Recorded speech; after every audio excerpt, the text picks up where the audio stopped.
আমরা ধারাবাহিকভাবে শুনছি শ্রীযুক্ত সমরেশ বসুর লেখা একটি কালজয়ী উপন্যাস গোকুল চিক্কুশ নাগাল্যান্ডে।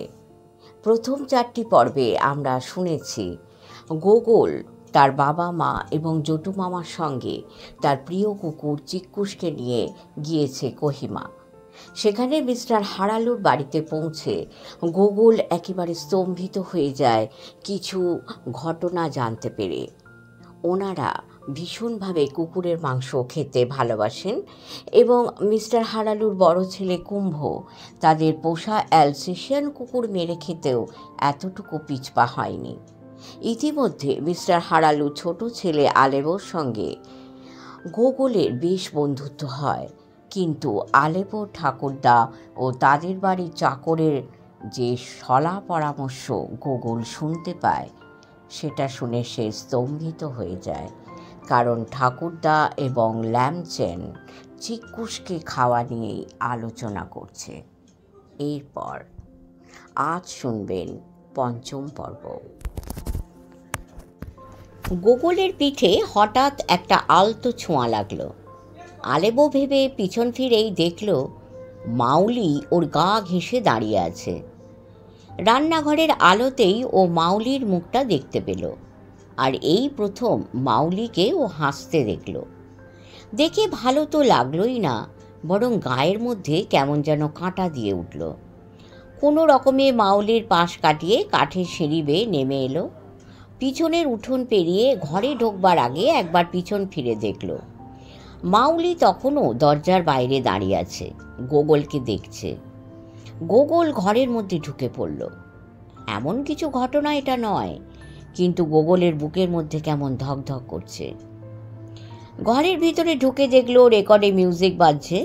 কুম্ভ তশিলির সঙ্গে জটু মামাও নাচছেন। বাইরের ঘরে বাবা মা মিস্টার আর মিসেস হারালু গল্প করছেন। চিক্কুশ কোথায়? আলেবোই বা কোথায়? জটু মামা গোকুলকে দেখে নাচ থামিয়ে বললেন, হ্যাঁ গোকুল, তুমিও নাচতে পারো, এই শীতটা একদম লাগবে না। জটু মামাও কুকুরের মাংস খেতে ভালোবাসেন, আর সেই কথা একদম চেপে গিয়েছেন। এটা জানার পরে ওর মনটা খুবই খারাপ হয়ে গিয়েছে। ও নাচতে জানে না বলে বাইরের ঘরে উঁকি দিয়ে দেখল আলেবো সেখানে নেই। মা চিক্কুশকে নিয়ে যে ঘরে ঢুকেছিলেন গোকুল সেই ঘরে গেল। দেখল আলেবো চিক্কুশের সঙ্গে একটা তোয়ালে নিয়ে খেলছে। আলেবো তোয়ালেটা চিক্কুশের মুখের কাছে ধরছে আর তুলে নিচ্ছে। চিক্কুশ থাবা বাড়িয়ে লাফ দিচ্ছে। গোকুলকে দেখেই চিক্কুশ ছুটে এসে ওর পায়ের কাছে হুমড়ি খেয়ে পড়ল। আলেবো জিজ্ঞেস করল, তুমি কোথায় গেছলে? গোকুল চিক্কুশকে কোলে তুলে নিয়ে রান্নাঘরের ঘটনাটা বলল। আলেবোর লালচে গাল, উঁচু মুখ গম্ভীর হয়ে গেল। কালো চোখ দুটো জলজল করে উঠল। বলল, তুমি চিক্কুশকে নিয়ে ঘরে থাকো, আমি ঘুরে আসছি। আলেবো বেরিয়ে গেল। গোকুল চিক্কুশকে নিয়ে খাটের বিছানায় বসল। চিক্কুশ ওর কোল থেকে লাফিয়ে নেমে গেল। এমন সময় অনেক দূর থেকে কুকুরের ঘেউ ঘেউ ডাক ভেসে এলো। গোকুল চমকে উঠল। এসে অবধি ও রাস্তাঘাটে একটা কুকুরও দেখতে পায়নি। ডাক শোনা তো দূরের কথা, এখন হঠাৎ কুকুরের ডাক শুনে ও বন্ধ কাছে জানলার কাছে এগিয়ে গেল। ছিটকিনি টেনে কাচের পাল্লা খুলল। ঘরের আলোয় জানলার বাইরে বাগানের খানিকটা দেখা যাচ্ছে, বাকি সবই অন্ধকার। শোবার ঘরের এদিকটায় বাগান পেরিয়ে দূরে কয়েকটা বাড়ির ছোট ছোট আলো দেখা যাচ্ছে, আর সবই অন্ধকার। কুকুরের ডাক এবার স্পষ্টই শোনা যাচ্ছে। মনে হয় দূরের বাড়িগুলোর কোনো একটা থেকে ডাক ভেসে আসছে। তাহলে মিস্টার হারালুর মতো আরও কেউ কুকুর পোষে?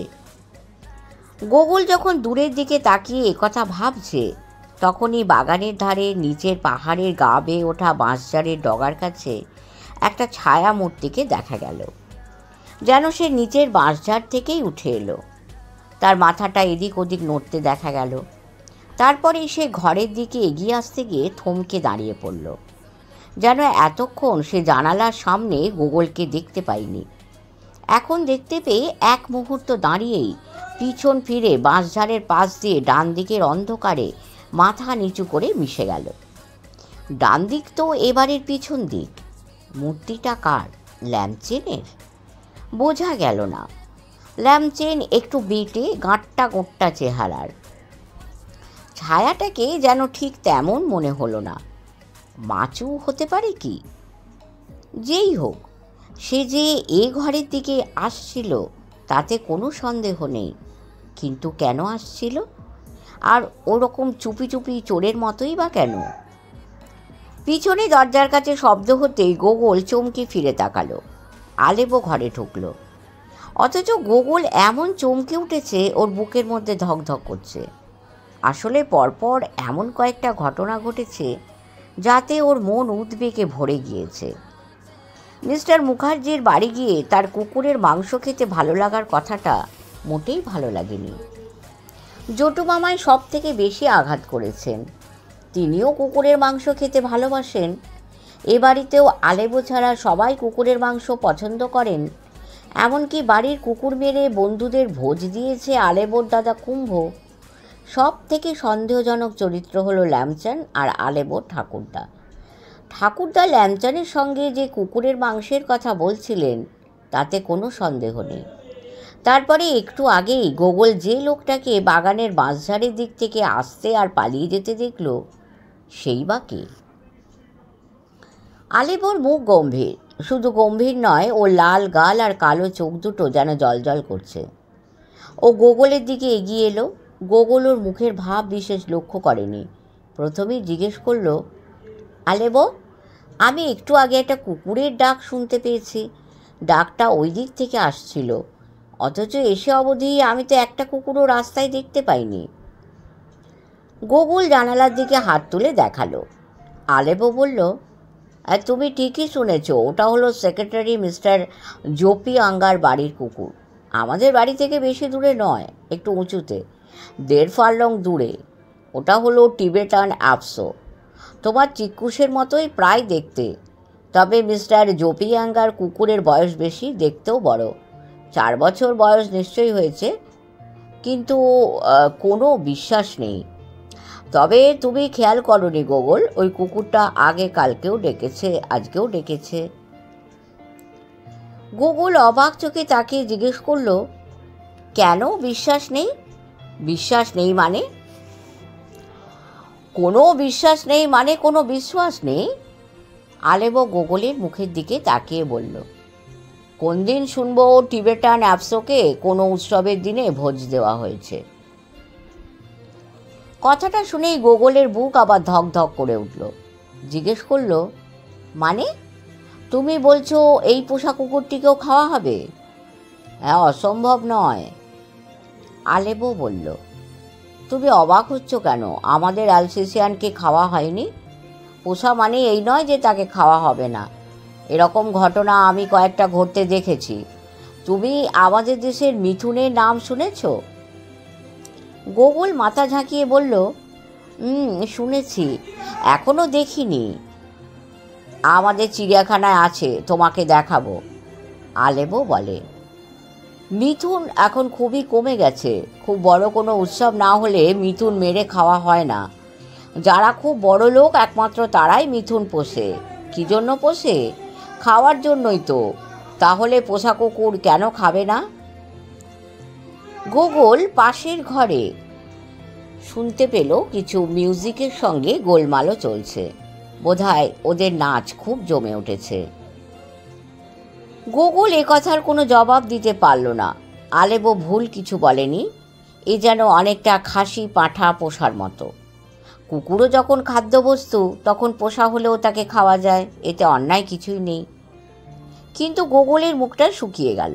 ও খাটের দিকে তাকালো, আর তৎক্ষণাৎ বুকের মধ্যে ছাঁদ করে উঠল। চিক্কুস কোথায়? ও খাটের ওপর ঝাঁপিয়ে পড়ল। দুটো সাদা ওয়াল লাগানো বালিশের মাঝখান থেকে চিক্কুস লাফিয়ে উঠল। গোগলের যেন ধরে প্রাণ ফিরে এলো।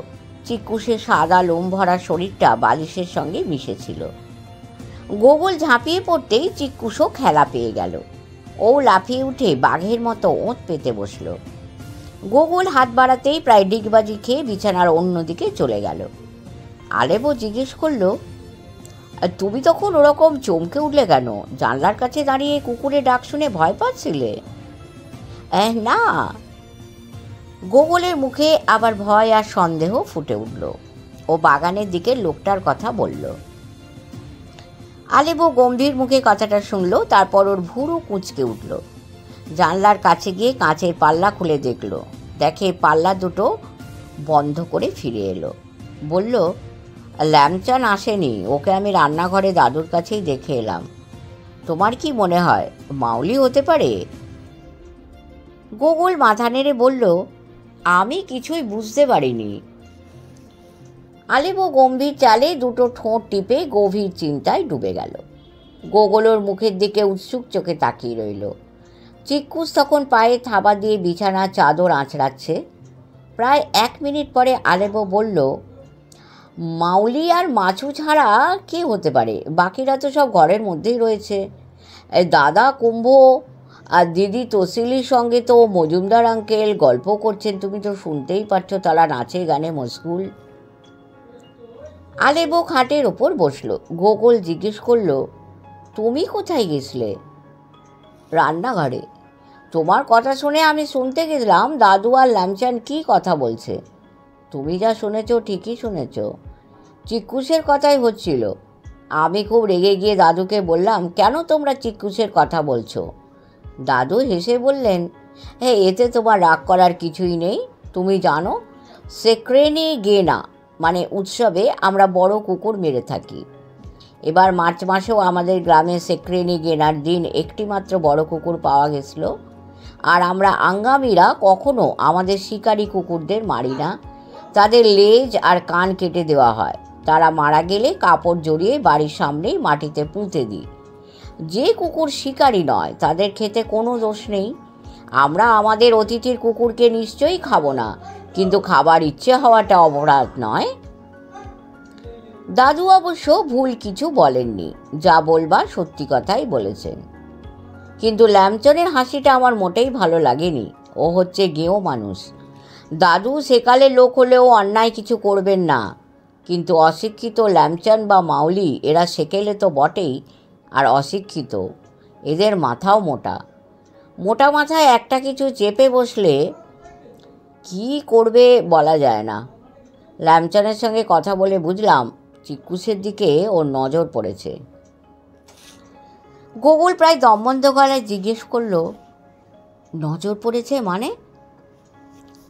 নজর পড়েছে মানে ও আমাকে স্পষ্টই বলল, অতিথিরা তাদের কুকুরটা আমাদের দিয়ে দিলেই পারে। আলেবো রেগে বলল, আমি ওকে বলে দিয়েছি এরকম কথা তুমি আর একবার বলো, আমি গুলি করে তোমার মুন্ডু উড়িয়ে দেবো। আমার কথা শুনেও ল্যাম্পচন হাসতে লাগলো। বলল, কেন শুধু শুধু তুমি আমার মুন্ডু উড়িয়ে দেবে? আমি তো অন্যায় কিছু বলিনি। খাবার দেখলে সবারই খেতে চায়। আমার ইচ্ছে হচ্ছিল তখনই ওকে দুঘা কষিয়ে দিই। ওর কথা শুনে দাদু কিছু না বলাতে আমার আরও রাগ হচ্ছিল। আমি ল্যাম্পচনকে বলে দিয়েছি, তুমি একটি মূর্খ, সব কুকুরই তোমার খাবার হতে পারে না, আর খাবার দেখলেই যারা খেতে চায় তারা পশু ছাড়া আর কিছু নয়। আমি এখনই গিয়ে বাবাকে বলছি, তুমি যদি চিক্কুসের গায়ে হাত দেবার চেষ্টা করো তাহলে খুব খারাপ হবে। চলে আসবার সময় বাবাকে কথাটা বলবো ভেবেছিলাম, কিন্তু দেখলাম তোমার বাবা মায়ের সঙ্গে আমার বাবা মা কথা বলছেন। আলেবোর কথা শুনে গোগল কোনো আশার আলোই দেখতে পেল না। তার চোখের সামনে ল্যাম্পচনের চেরা চোখ আর হিজিবিজি কাটা মুখটা ভেসে উঠল। আবার ওর ভাবনা হলো, তাহলে বাগানের দিকে কে এসেছিল? ল্যাম্পচন তো রান্নাঘরে ছিল, তাহলে কি মাউলি? মাছও নিশ্চয়ই আসেনি, তাকে দেখে সেরকম সন্দেহজনক মনেও হয় না। এই সময় জটু মামা ভেজানো দরজা খুলে ঢুকলেন। বললেন, এই যে মাস্টার গোগল আর আলেবো, তোমরা এখানেই আছো? তোমাদের খাবার দেওয়া হয়েছে, খেতে চলো। গোগল একবার মাত্র জটু মামার দিকে দেখে মুখ ফিরিয়ে নিল। তার ওপর এখন ওর খুব অভিমান হচ্ছে। একটা কথাও বলতে ইচ্ছে করছে না। জটু মামাও কুকুরের মাংস খান? মানুষের খাবার নিয়ে কিছু বলা উচিত নয়, কিন্তু তিনি জেনে শুনে চিক্কুসকে নিয়ে এ বাড়িতে কেন এলেন? জটু মামা দুজনের দিকে তাকিয়ে মোটা ভুরু কুঁচকে অবাক হয়ে জিজ্ঞেস করলেন, কি ব্যাপার, তোমাদের কি হয়েছে? দুজনের কেউ একটা কথাও বলছো না কেন? আলেবু গোগলের দিকে তাকালো। গোগল খাটের ওপর থেকে চিক্কুসকে কোলে তুলে নিল। জটু মামা জিজ্ঞেস করলেন, কি হয়েছে আলেবু? আলেবু সব কথাই সংক্ষেপে বলল। জটু মামা তার গোঁফের প্রজাপতির ডানা মেলে হা হা করে হেসে উঠলেন। বললেন, তোমাদের দুজনেরই মাথা খারাপ হয়ে গেছে দেখছি। কার এত সাহস আছে চিক্কুসকে চুরি করবে? ল্যাম্পটনের এত সাহস কখনোই হবে না। হ্যাঁ, তবে বাগানের দিক থেকে কে এসেছিল সেটা একটু ভেবে দেখা দরকার। তবে আমার মনে হয় ভয়ের কিছু নেই, হয়তো মাউলি কোনো কারণে ওদিকে গেছিলো। এই জানালায় গোগলকে কাছে থেকে দেখে ফিরে গেছে, সেটা তো ওদের জিজ্ঞেস করলেই হবে। চলো খেতে যাওয়া যাক। আলেবু ডাকলো, চলো গোগল, আমরা খেয়ে নিই। গোগল জটু মামার দিকে না তাকিয়ে আলেবুর সঙ্গে দরজার দিকে গেল। কোলে চিক্কুস। জটু মামা এতক্ষণে বুঝলেন গোগল ওর ওপরে অভিমান করে আছে। তিনি গোগলের কাঁধে হাত রেখে জিজ্ঞেস করলেন, হ্যাঁ কী হলো গোগল, তুমি কি আমার সঙ্গে আড়ি করেছো নাকি? গোগল কোনো জবাব দিল না। জটু মামা হেসে বললেন, বুঝেছি, আমি কুকুরের মাংস খাই শুনে তোমার মন খারাপ হয়ে গেছে। আরে বাবা, আমি তো আর রোজ রোজ খাইনি। আরে এখানে কেউ রোজ কুকুরের মাংস খায় না।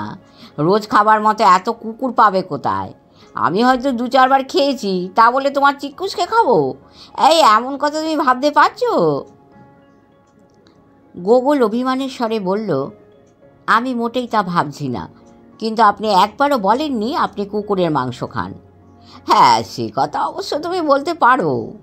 এই প্রথমে কথাটা আমার মনেই আসেনি, তারপরে এসে যখন শুনলাম মিস্টার হারালুর কুকুরটি দিয়ে কুম্ভ তার বন্ধুদের ভোজ দিয়েছে, তখন মনে পড়েছিল আমিও খাই। কিন্তু তুমি আবার কি ভাববে তাই বলিনি। তবে আমি তোমাকে মিথ্যে কথা বলিনি, বরং ডিমাপুর থেকে আসবার সময় মাচু যখন চিক্কুসের কথা বলেছিল আমি একটু ভাবনায় পড়ে গেছিলাম। এখানে এসেও অ্যালসিশনের কথা শুনে মনটা খারাপ হয়ে গেছিল। তারপরে তোমাকে আমি সবই বুঝিয়ে বলেছি। কত দেশের মানুষ কত কি খায়। তুমি নিশ্চিন্ত থাকো, চিক্কুসের কেউ কোনো ক্ষতি করতে পারবে না। গোগল তবুও কথা বলল না, হাসলও না। জটু মামার কথায় ও কোনো ভরসা পাচ্ছে না। চিক্কুসের জন্য একটা অজানা ভয় ওর মাথায় বেঁধে গিয়েছে। গোগলের চরিত্রই এরকম, খারাপ কিছু ঘটবার আগে ও যেন কিছু একটা অনুভব করতে পারে। আগেও অনেকবার এরকম হয়েছে, আর গোগল সাংঘাতিক সব বিপদের মধ্যে জড়িয়ে পড়েছে। কিন্তু এইরকম বিপদে ও আর কখনো পড়েনি। জটু মামা গোগলের পিঠ চাপড়ে বললেন, আরে মাস্টার গোগল, তুমি একজন খুদে গোয়েন্দা, তোমার সাহসের কথা আজকে না জানে, আর এই সামান্য ব্যাপারে তুমি এত মুচড়ে পড়ছো? পাগল ছেলে। চলো খেয়ে নেবে, আর গেস্ট রুমে চিক্কুসকে নিয়ে তুমি, আমি আর আলেবু রাত্রে শোবো। তুমি নিশ্চিন্তে নাক ডাকিয়ে ঘুমোবে, কোনো ভয় নেই। জটু মামার সঙ্গে এক ঘরে চিক্কুসকে নিয়ে গোগলের আরও ভয় বেড়ে গেল। জটু মামার বাটারফ্লাই গোঁফওয়ালা চওড়া মুখের দিকে সে তাকালো। তিনি গোঁফের ডানা ছড়িয়ে ঝকঝকে দাঁতে হাসছিলেন। গোগলের চোখের সামনে ভেসে উঠল জটু মামা বেশ তাড়িয়ে তাড়িয়ে কুকুরের ঠ্যাং চিবোচ্ছেন, আর সে ঠ্যাং যেন চিক্কুসেরই। ও খুব করুণ স্বরে বলল, আমি রাত্রে মা বাবার কাছেই থাকবো, আলেবুও আমার সঙ্গে থাকবে। হ্যাঁ, তার মানে তুমি আমাকেও বিশ্বাস করতে পারছো না? জটু মামা হা হা করে হেসে উঠলেন। গোগলকে ঠেলে নিয়ে ঘরের বাইরে যেতে যেতে বললেন, আচ্ছা তাই হবে, ঘরের তো অভাব নেই। গেস্ট রুমে না হয় আমি আর তোমার বাবা থাকবো, তুমি তোমার মায়ের সঙ্গে আলেবুকে নিয়ে অন্য ঘরে থেকো। ঘরের বাইরে এসে দেখা গেল কুম্ভ আর তসিলি খাবার টেবিলে খেতে বসে গিয়েছে, এবং ওদের মধ্যে তুমুল কোনো আলোচনা চলছে। বাইরের বসবার ঘরে বাবা মা তখনও গল্প করছিলেন। গল্প শেষ করে মিস্টার আর মিসেস হারালুর সঙ্গে তাঁরাও উঠে দাঁড়িয়েছেন, এই দিকেই আসছেন। তসিলি তার পাশের চেয়ার দেখিয়ে গোগলকে ডাকল, তুমি এখানে এসে বসো গোগল। না না গোগল, তুমি আমার কাছে এসে বসো। কুম্ভ বাঁ হাত তুলে ডাকল, তোমার চিকুসকে আদর করতে করতেই আমি খাবো। গোগল একেবারে কাঠ হয়ে গেল। কুম্ভ চিকুসকে আদর করতে করতে খাবে? কীরকম আদর করবে? বাবা মা মিস্টার আর মিসেস হারালুর সঙ্গে খাবার ঘরে এলেন। জটু মামা বললেন, গোগল চিকুসকে নিয়ে খুবই ভাবনায় পড়ে গেছে। কেন, কি ঘটল? মিস্টার হারালু জিজ্ঞেস করলেন। জটু মামা আলেবর মুখে যা শুনেছিলেন সেসব কথা বললেন। কুম্ভ আর তৌসিলি হেসে উঠল।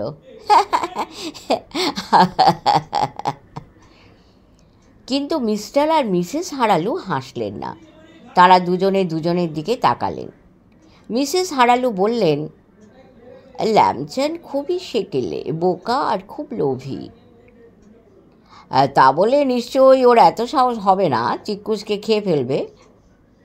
মিস্টার হারালু মিসেস হারালুর দিকে তাকিয়ে বললেন। গোগল দেখল বাবা মায়ের মুখেও দুশ্চিন্তার ছায়া পড়েছে।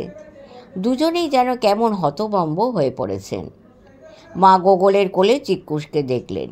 মিসেস হারালু বললেন, ল্যামসান যদি কিছু করে তবে সেটা সাহসের থেকে করবে না। বোকা আর লোভীদের ভয় আর সাহসবোধ কিছু আছে বলে আমি মনে করি নে। ওদের তো মাথাটাই ফাঁকা। মা, এটা তুমি অদ্ভুত কথা বলছো। কুম্ভ বলল, বাবা ঠিকই বলেছেন, ল্যামচানের এত সাহস কখনোই হবে না। তৌসিলি বলল, কিন্তু কুম্ভ, তুমি মনে করে দেখো, ল্যামচান 2 বছর আগে আমাদের কাঠবিড়ালিটার কী দশা করেছিল। আমরা যখন ভাবছিলাম একটা কাঠবিড়ালির মাংসে আমাদের কিছুই হবে না, আরও অন্তত 2-3টে পাওয়া যাক, তখন একসঙ্গে খাওয়া হবে, তখন ল্যামচান সেটা। হ্যাঁ, এইসব আলোচনা করার কোনো মানেই হয় না। জটু মামা তৌসিলিদের বাধা দিয়ে বলে উঠলেন, মিস্টার হারালু ঠিকই বলেছেন, ল্যামচানের সেরকম সাহসই হবে না। বরং খাওয়া হয়ে যাওয়ার পরে মিস্টার হারালু ল্যামচানকে ডেকে শাসিয়ে দেবেন, তাহলেই হবে। এখন আমার খুব খিদে পাচ্ছে। বিরাট বড় ডাইনিং টেবিল। সাধারণ লোকের বাড়িতে 10 জন বসবার মতো ডাইনিং টেবিল চেয়ার থাকে না, এখানে রয়েছে। গোগল বুঝতে পারল জটু মামা তৌসিলিকে ইচ্ছে করেই চুপ করিয়ে দিলেন। কিন্তু ল্যামচান কাঠবিড়ালিটার কী দশা ঘটেছিল তা জানবার জন্য ওর ভীষণ কৌতূহল হচ্ছিল। তাছাড়া নতুন একটা সংবাদও জানা গেল, কাঠবিড়ালিও খাওয়া হয়ে থাকে।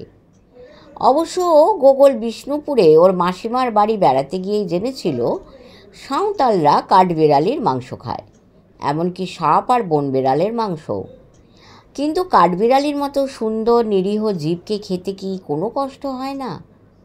কথাটা বিষ্ণুপুরেই মনে হয়েছিল। আর সে কথা মাসিমাকে বলাতে তিনি বলেছিলেন, হ্যাঁ রে, জলের মাছ আর গুগলিও তো খুবই নিরীহ, তাহলে আমরা খাই কেন? গোগল কোনো জবাব দিতে পারেনি, বরং অনেকটা কষা মাংসের মতো গুগলি রান্না তার খেতে বেশ ভালোই লেগেছিল। মিস্টার হারালু বললেন, যাই হোক, রাত না বাড়িয়ে এবার আমরা খেয়ে নিই। গোগল আলেবর সঙ্গেই পাশাপাশি বসল। টেবিলের ওপরেই সব খাবার সাজানো ছিল, ভাত, রুটি, মুরগির মাংস, ছোলার ডাল, আলু ভাজা, স্যালাড আর মিষ্টি। একটা পাত্রে ছিল অনেকগুলো ছোট ছোট রসুনের কোয়া আর চাটনি। গোগলের কোলে চিকুস খুব ছটফট করছিল, চেষ্টা করছিল কোল থেকে খাবারের টেবিলে উঠবার। কুম্ভ বলল, গোগল, চিকুস তোমাকে খেতে দেবে না, ওকে আমার কাছে দাও। মা এগিয়ে এসে গোগলের কাছ থেকে চিকুসকে নিজের কোলে নিলেন, বললেন, ওকে আমি দেখছি, রাত্রে দুধ খাওয়া হয়ে গেছে, ও আর কিছুই খাবে না। গোগল কিছুটা নিশ্চিন্ত হয়ে খেতে আরম্ভ করল। কিন্তু ল্যামচান কাঠবিড়ালির কী দশা ঘটিয়েছিল সেটা জানবার জন্য মনটা খুবই ছটফট করছিল। জটু মামা থামিয়ে না দিলে তৌসিলি নিশ্চয়ই বলতো। জটু মামার এরকম আচরণ গোগলের মোটেই ভালো লাগেনি। তাছাড়া তৌসিলির কথা থামিয়ে দিলেও সমস্ত পরিবেশটা কেমন যেন থমথমে হয়ে গিয়েছে। গোগল আর আলেবর খাওয়া সকলের আগে হয়ে গেল। তার মধ্যেই জটু মামা পরের দিনের বেড়াবার প্রোগ্রাম ঠিক করে ফেললেন।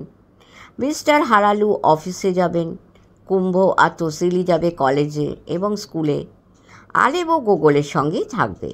আগামীকাল দ্বিতীয় মহাযুদ্ধের সৈনিকদের সমাধিস্থল, মিউজিয়াম আর চিড়িয়াখানা দেখা হবে। গোগল বেসিনে মুখ ধুয়ে মায়ের কাছ থেকে চিক্কুসকে নিল। আলেবর সঙ্গে আগে শোবার ঘরে ঢুকল। গোগল প্রথমেই আলেবকে জিজ্ঞেস করল, 2 বছর আগে ল্যামচন কাঠবিড়ালকে নিয়ে কি করেছিল?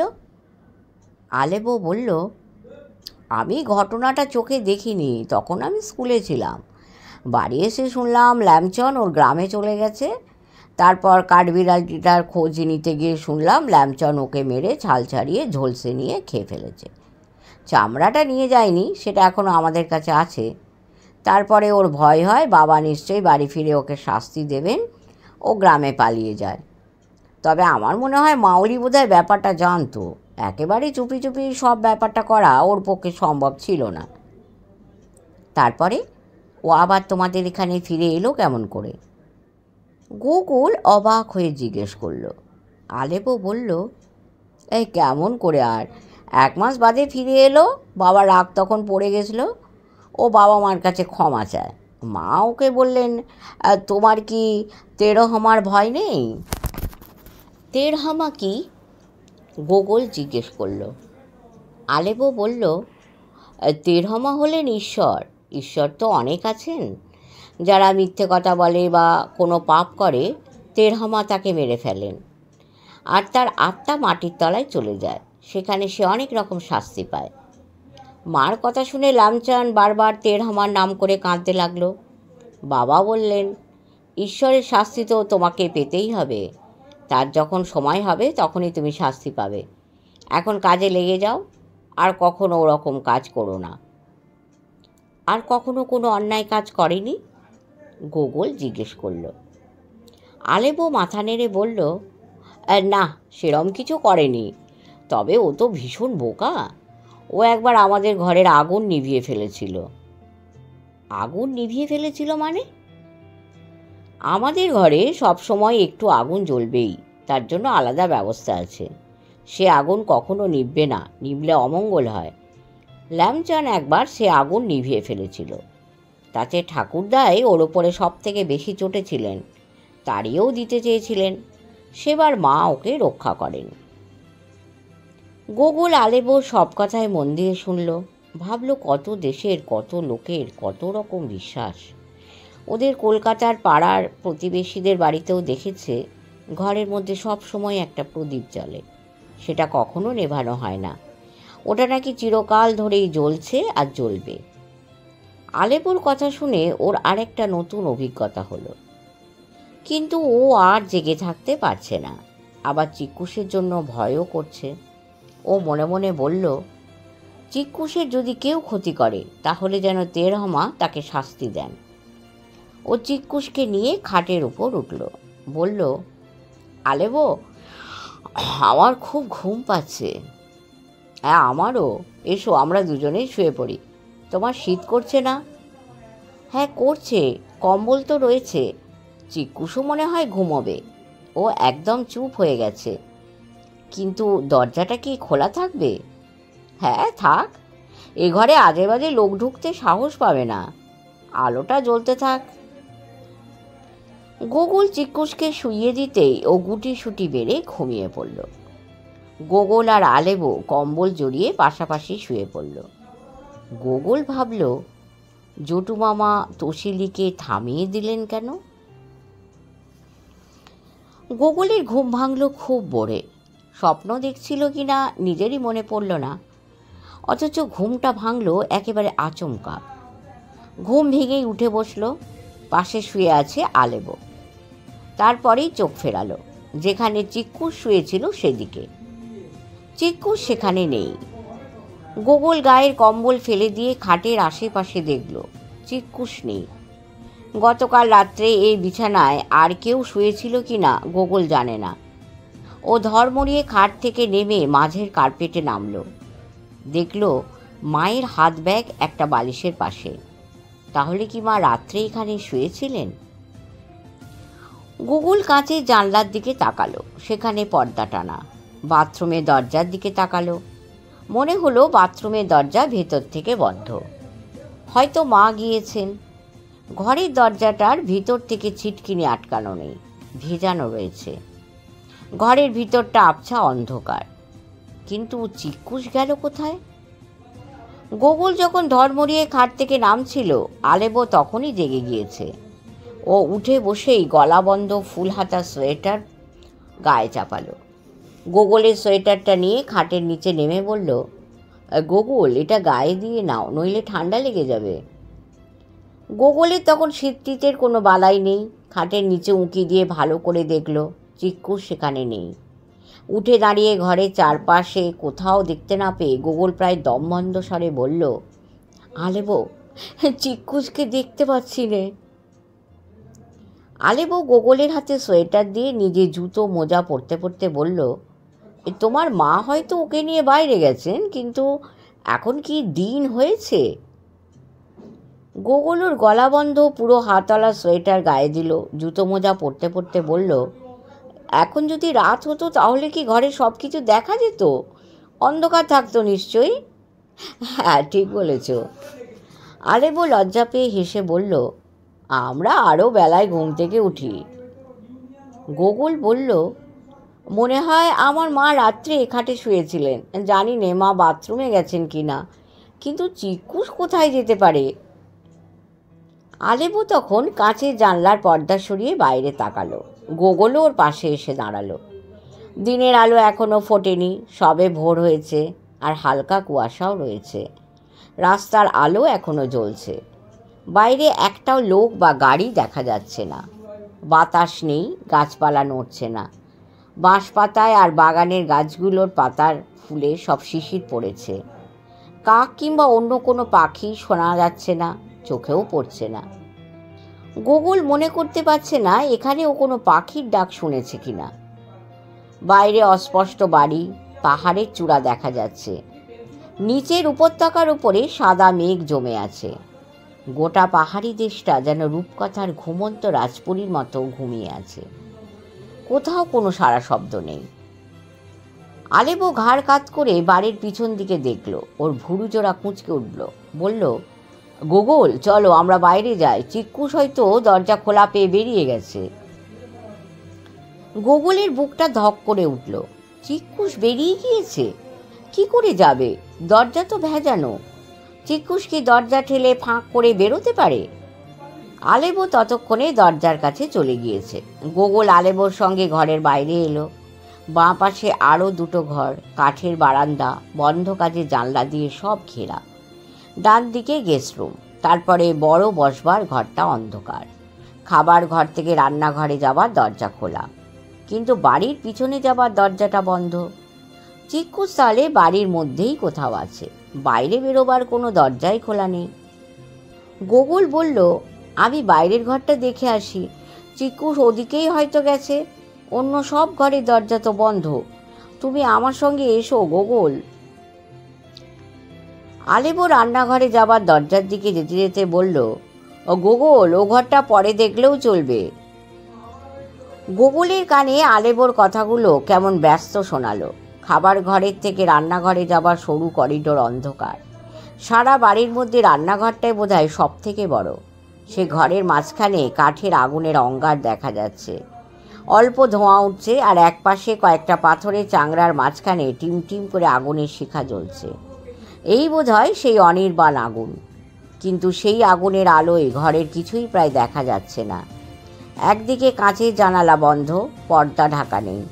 জানালার আলোয় দেখা গেল আলেবোর ঠাকুরদা একটা বাঁশের মাচার বিছানায় কম্বল মুড়ি দিয়ে ঘুমোচ্ছেন। রান্নাঘর থেকে বাড়ির পিছনে যাবার দরজাটা ভেজানো। আলেবো সেদিকে গিয়ে দরজা খুলে বাইরে গেল। গোকুলও গেল। কাউকে দেখা গেল না। বাড়ির পিছনে পাহাড়ের গা ঘেঁষে দুটো ঘর। আলেবো সেদিকে এগিয়ে গেল। যেতে যেতে ডান দিকে ওপরে রাস্তার দিকে ওর চোখ পড়ল। পড়তেই থমকে দাঁড়ালো। গোকুলও তাকালো। ওই রাস্তা দিয়েই এ বাড়িতে নেমে আসতে হয়। গোকুল দেখলো লাল কম্বল জড়ানো একটা লোক ওদের দিকে একবার দেখল, তারপর দেখেই মুখ ফিরিয়ে তাড়াতাড়ি হাঁটতে লাগলো। আলেবো বলে উঠল, ল্যাম্পচান, ও এখন বাড়ির বাইরে কোথায় যাচ্ছে? ল্যামচান? গোগল চোখ বড় করে বলল। আলেপো বাড়ির সামনের দিকে ছুটতে ছুটতে বলল, গোগল তাড়াতাড়ি এসো, ল্যামচানের হাবভাব মোটেই ভালো ঠেকছে না। ও সারা গায়ে শাল জড়ানো, চিকুসকে হয়তো শাল ঢাকা দিয়ে নিয়ে যাচ্ছে। গোগলের বুকের মধ্যে ঢাকের বাজনা বেজে উঠল। ও আলেবোর সঙ্গে ছুটল। বড় গেটটা বন্ধ, পাশে দুটো গ্যারাজের দরজাও বন্ধ। আলেবো গেট খুলে বাঁ দিকে চড়ায় রাস্তা ধরে ছুটল, গোগল ওর পাশে। কিন্তু ল্যামচানকে আর দেখা যাচ্ছে না। বাঁদিক দিয়ে রাস্তা উঠে কিছু দূরে গিয়ে ডান দিকে বেঁকে গিয়েছে। আলেবো চিৎকার করে বলল, গোগল থেমো না, যেমন করে হোক ল্যামচানকে আমাদের ধরতেই হবে। হ্যাঁ। গোগল মোটেই থামেনি, বরং আলেবোর থেকে 2 কদম এগিয়ে গেল। বলল, তোমার কি মনে হয় ল্যামচান চিকুসকে নিয়ে পালাচ্ছে? হ্যাঁ, অসম্ভব কিছু নয়। আলেবো ছুটতে ছুটতে বলল, আমার দেখে মনে হলো ও যেন কেমন চোরের মতো পালাচ্ছে। ডান দিকে মোড় নিয়ে দেখা গেল ফ্যাকাশে শাল জড়ানো ল্যামচান ছুটে অনেক দূর চলে গিয়েছে। ও একবার পিছন ফিরে গোগল আর আলেবোকে দেখে আরও জোরে ছুটতে আরম্ভ করলো। আলেবো ল্যামচানের নাম ধরে চিৎকার করে ওদের নিজেদের ভাষায় কিছু বলল, কিন্তু ল্যামচান ফিরে তাকালো না, বাঁদিকের উতরায়ের পথে নেমে অদৃশ্য হয়ে গেল। রাস্তায় একটাও লোক দেখা যাচ্ছে না। সামনের পাহাড়ের গায়ে উঁচু রাস্তা দিয়ে একটা জিপ চলে যাচ্ছে। আলেবো জিপটার দিকে তাকিয়ে হাত তুলে ইশারা করলো। জিপের ড্রাইভার দেখতে পেয়ে এলো কিনা সেটা বোঝা গেল না, কিন্তু সে থামল না। ওরা দুজনে বাঁদিকের উতরায়ের পথে নেমে গেল। ল্যামচানকে দেখা যাচ্ছে না। রাস্তাটা আবার বাঁদিকেই বেঁকে গিয়েছে। বাঁদিকে ওপরে কতকগুলো বাড়ি, কোনো বাড়িরই দরজা জানলা খোলা নেই। শহরে এখনো ঘুম ভাঙেনি। গোগল আর আলেবো বাঁদিকে মোড় নিল। বাঁদিকে রাস্তাটা প্রায় সমতলভাবে গিয়ে ডান দিকে মোড় নিয়েছে। ল্যামচানকে দেখা গেল, ও ডান দিকে রাস্তার শেষ প্রান্তে আবার বাঁদিকে হারিয়ে গেল। ওরা যখন সেখানে পৌঁছলো, ল্যামচান তখন আর পিচের রাস্তায় নেই, নিচের দিকে একটা পায়ে হাঁটা পথে নেমে পড়েছে। আলেবো হাঁপাতে হাঁপাতে বলল, ল্যামচান ওর গ্রামের দিকে যাচ্ছে, কিন্তু নিচের রাস্তায় নামলেও ওকে আবার ওপরে উঠতেই হবে। তবে ওর পেছন ছাড়া ঠিক হবে না। উত্তর পূবে গিয়ে তারপরে ও দক্ষিণ পূবে বড় বস্তিতে যাবে। বড় বস্তিটা কি? গোগল জিজ্ঞেস করলো। আলেবো বলল, নাগাল্যান্ডের সব থেকে বড় গ্রাম। অনেকে বলে এশিয়ার মধ্যেই নাকি ওটা সব থেকে বড় গ্রাম। 10,000 লোক থাকে সেই গ্রামে।